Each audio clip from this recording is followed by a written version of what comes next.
Welcome to What's Going On, the weekly podcast and videocast of First United Methodist Church in Yankton, South Dakota.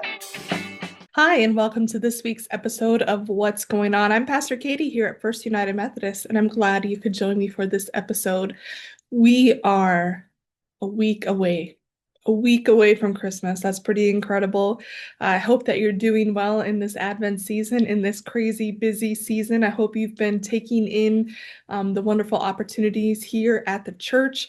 I hope you were able to see our children's Christmas program this past Sunday. If not, check it out on our YouTube page, which is where most of you are watching this podcast. And so they did a wonderful job. So a special shout out to all the 605 leaders and volunteers for getting the kids ready for that. Also special shout out to Tiffany Bestie and the youth group for their incredible work as well.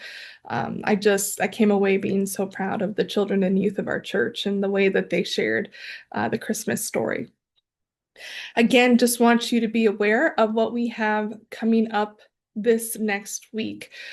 The church will be open Monday and Tuesday for sure. We have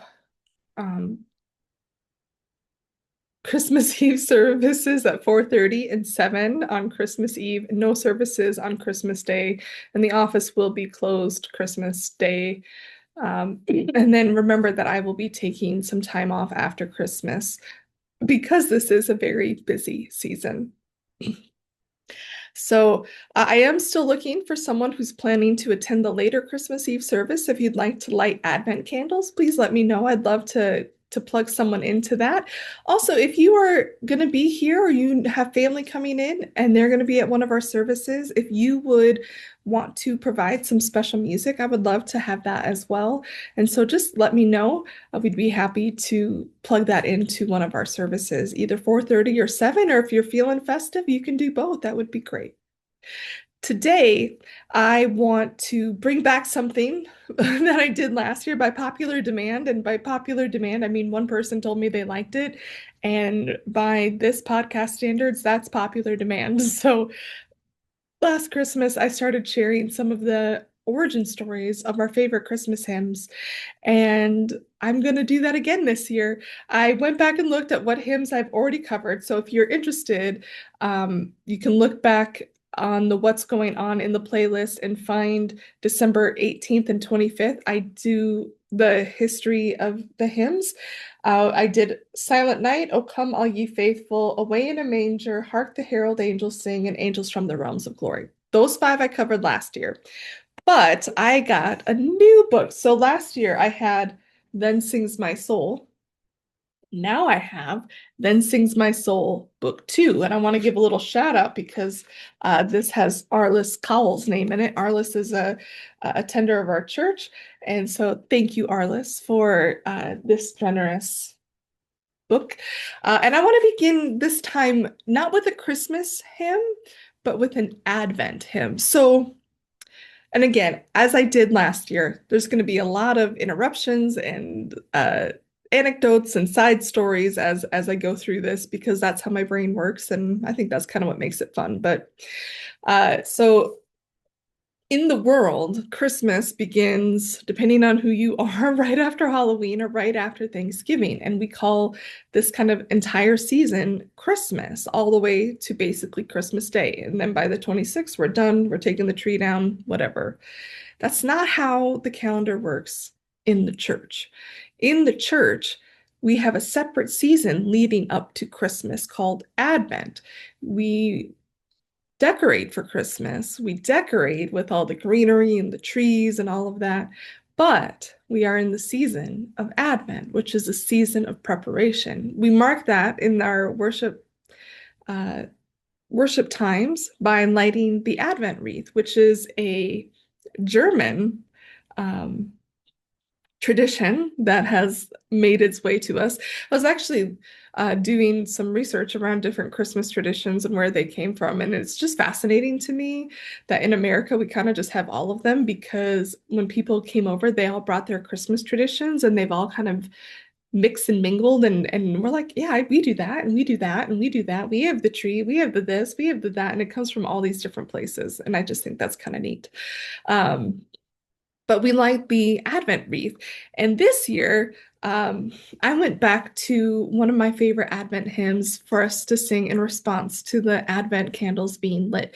Much to the chagrin of a few people who really like the Advent song. Um, Light the Advent candle now. Some da, da, da, da, da, da, da. So that we'll sing again in future years, but um, I wanted to go back to one of my absolute favorite hymns, and that is O Come Emmanuel. It is so much one of my favorite hymns that if you were to look at my Spotify account in the playlist that I have an entire playlist that is just various versions of O Come Emmanuel, because I love that song so much. And you will find often during the season of Advent that song playing in my office on repeat. Um, and there's always a tension for clergy during the season because the world is in Christmas and we're trying to hold off, right? And we have all this great Christmas music, but we're not really in Christmas yet. And so we try to give time and light to our Advent music that helps lead us in. Um, but we also want to give enough space to be able to sing our Christmas hymns. And so we're always like in this weird um, push and pull during the Advent season. And our church is a little bit where we have our Christmas program, so obviously we're going to be singing Christmas songs during that Sunday. And as I get closer to Christmas, I kind of let a few in. But really, Christmas for us is that starts on Christmas Day and goes to Epiphany. One of the other things I've noticed, I know I haven't gotten to the hymn yet, but one of the other things I've noticed this year and watching like social media and TikTok and all that stuff is that Advent calendars have become like a really big thing, but people don't actually know what Advent is, nor do they understand. So basically, they treat it like a Christmas countdown, which I mean it is. But one of the interesting things that's been happening is people think that the 12 days of Christmas, which they know from the song, starts on December 13th. So I've just seen a lot of people that like waited till December 13th to start their 12 days of Christmas um, gift calendar thing that they're doing. And I just find that funny because we as a culture are losing our heritage and losing our understanding of what these things really are. The 12 days of Christmas don't start on December 13th. They start on December 25th and they run to January 6th. That is the season of Christmas. When they sing the song, The 12 Days of Christmas, it is about that season following Christmas Day. Christmas Day is the first day of Christmas. And so I just find that fascinating. One, that they're conflating an advent calendar type thing with the 12 days of Christmas, and like creating now this new season starting on December 13th. Um, it's all strange.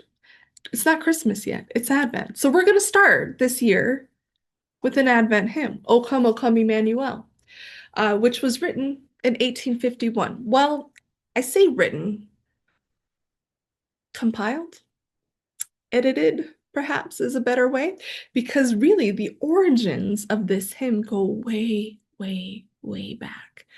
The origins date to medieval times. There is something so, I mean, people have been singing versions of this and these words for over 1,000 years. And isn't that amazing?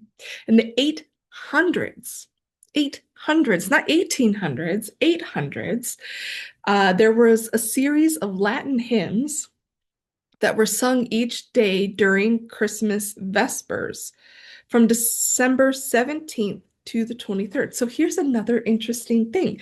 There is this now Christmas Vespers that starts on December 17th and goes to the 23rd. So there is another little subset season that we've lost that we don't have now. Um, Maybe that's what the TikTokers are bringing. No, not really. But Christmas Vespers. And each of the hymns began with the word O. They were called the antiphons, which is a psalm or an anthem. And these hymns were used and then kind of lost um, over time. But they were finally, the hymns were apparently restructured into verse form in the 1100s, so 300 years later, and then published in Latin in 1710. So these great antiphons.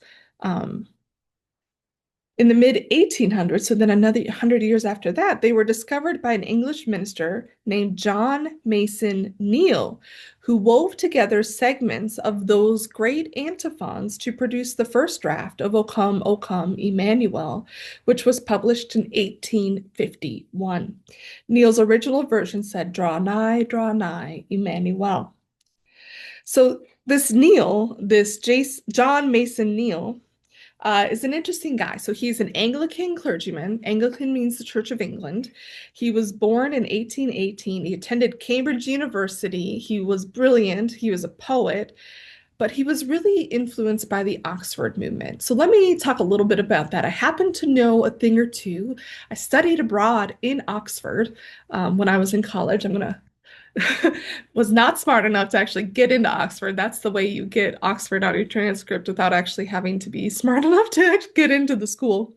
But the Oxford movement, so to know a little bit about the history of a little bit of church history in England. So you've probably heard of King Henry VIII, right? With and his six wives who were beheaded and whatever. So one of the things that Henry did in all of that is he broke away from the Roman Church. He established the Church of England.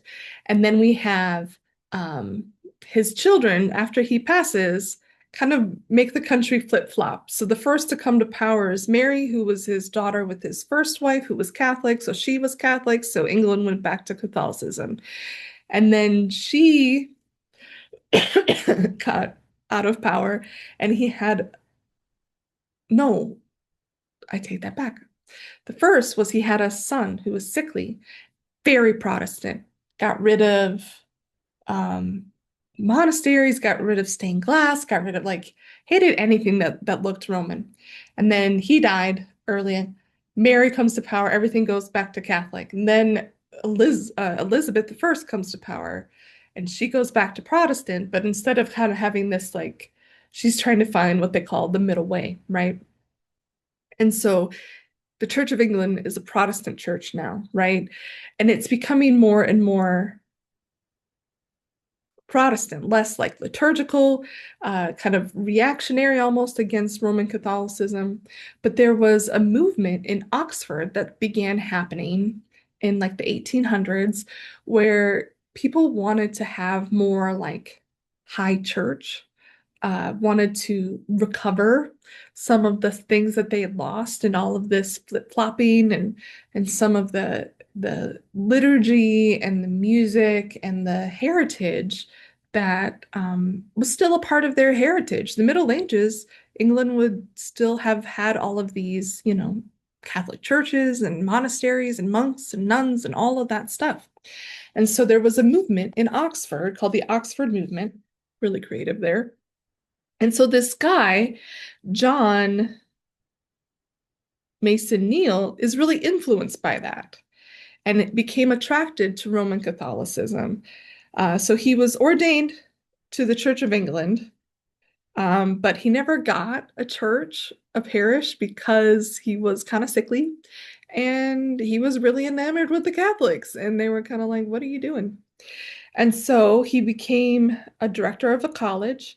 And while there, um, he really was pushing for a return to some of the liturgy and history. And I think that's why he did this work in these great antiphons, right? Because that would have been part of their Catholic history. And so he's the one that really wanted to put that back into the church and to really return to some more traditional, in his mind, way of doing things.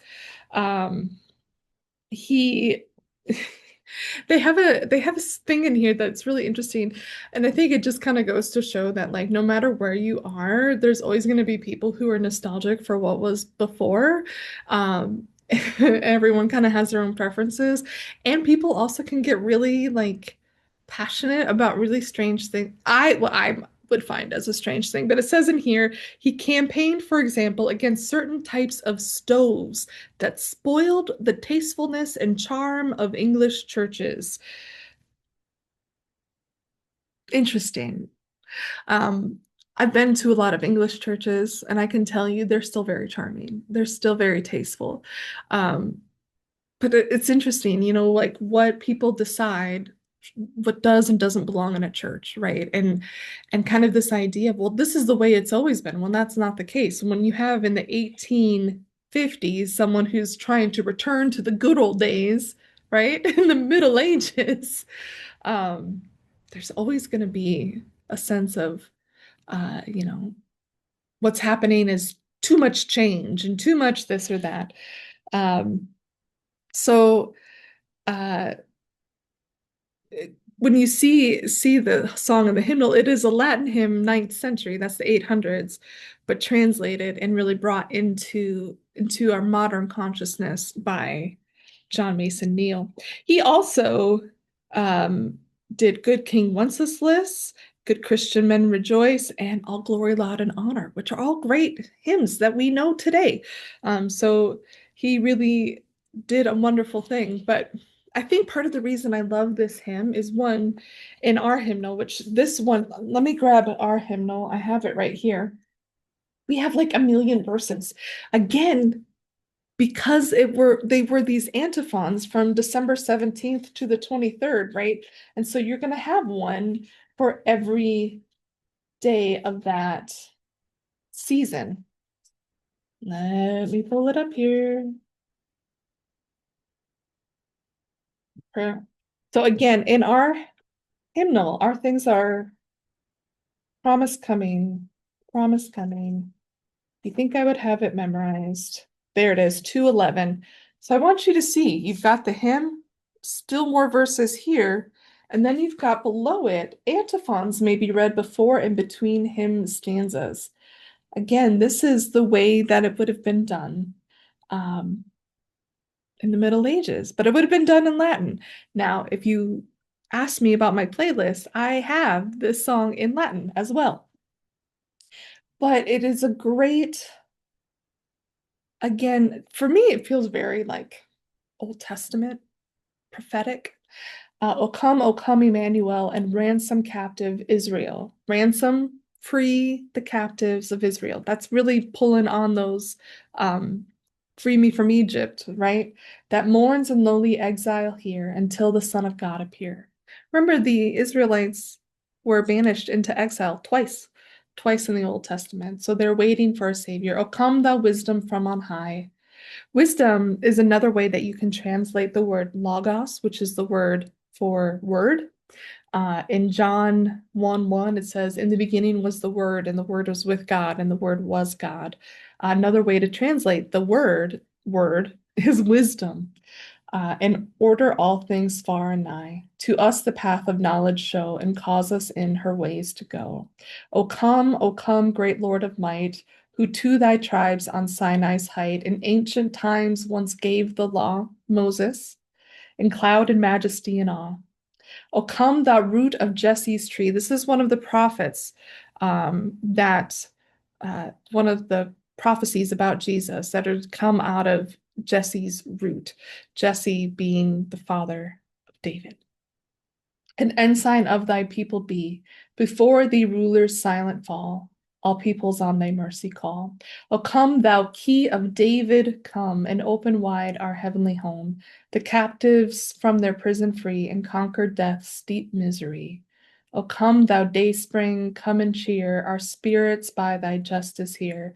Disperse the gloomy clouds of night, and death's stark shadows put to flight. O come, desire of nations, bind all peoples in one heart and mind. From dust thou brought us forth to life. deliver us from earthly strife. So it's very much, again, an Advent hymn. It is reminding us and bringing and inviting us into this longing for a Savior, this need for a Savior, for Christ to come. It is helping us to set the stage for what is to come. So that's why I love this hymn, because it really anchors us in Advent. And it's part of the reason I wanted to sing it each week. So we're just doing one verse each week during Advent. O Come Emmanuel comes back as well. But there was a little history, a lot of history from just the first hymn. Thank you for joining us for this episode of What's Going On, a video and audio podcast of First United Methodist Church in Yankton, South Dakota. We'd love to have you join us for worship on Sundays at 10 a.m., either in person or via our live stream, which can be found at our website, www.firstumcyankton.org, or by searching First UMC Yankton on YouTube.